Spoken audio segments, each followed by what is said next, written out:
বাড়ি লতিরাজ কচু একের অরিজিনাল বীজ, পানি কচু চাষ, লতি কচু চাষ। আজ আমরা বাংলাদেশের দুই জায়গায় চারা প্রেরণ করতে যাচ্ছি। সুদূর বরগুনা 1500 এবং দিনাজপুর আমরা 6500 চারা প্রেরণ করতে যাচ্ছি। প্রিয় দর্শক, আপনারা দেখতে পাচ্ছেন আমাদের বীজ, ফুল, পোয়া বা চারার সাইজগুলো।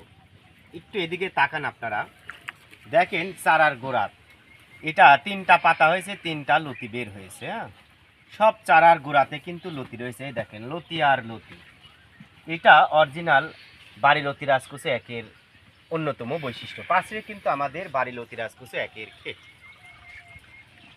প্রিয় দর্শক, আমরা কথা নয় কাজে বিশ্বাসী।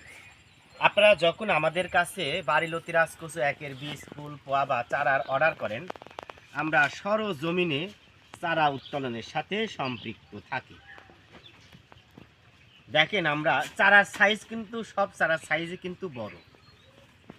আমরা চারার একটা নির্দিষ্ট অংশ রাখার পরে পাতা কেটে আমরা অত্যন্ত সতর্কতা অবলম্বন করে কিন্তু আমরা বস্তা প্যাকেট করে থাকি। প্রিয় দর্শক, আপনারা দেখতে পাচ্ছেন ভালো বীজ ভালো ফসল, এমন স্লোগানকে আমরা সামনে রেখে প্রতিনিয়ত আমরা বাংলাদেশের বিভিন্ন জায়গায় অরিজিনাল বাড়ি লতিরাজ কচুর বীজ, ফুল, পোয়া বা চারা প্রেরণ করে থাকি। দেখেন এখানে আমরা 6600 চারা উত্তোলন করেছি।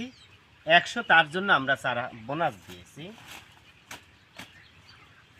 দেখেন কার্যত কোনো চারার কিন্তু আমরা গোড়া কাটি না, সব চারার গোড়াতে কিন্তু লতি রয়েছে। এই পাশে দেখেন চারাগুলো সাইজগুলো দেখেন, এবং চারাগুলো সবুজ চারা, অত্যন্ত মানসম্মত বীজ।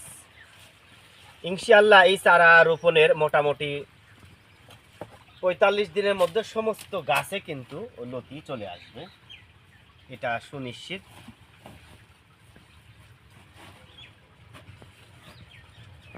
দেখেন আমাদের চারার সাইজগুলো অত্যন্ত মানসম্মত।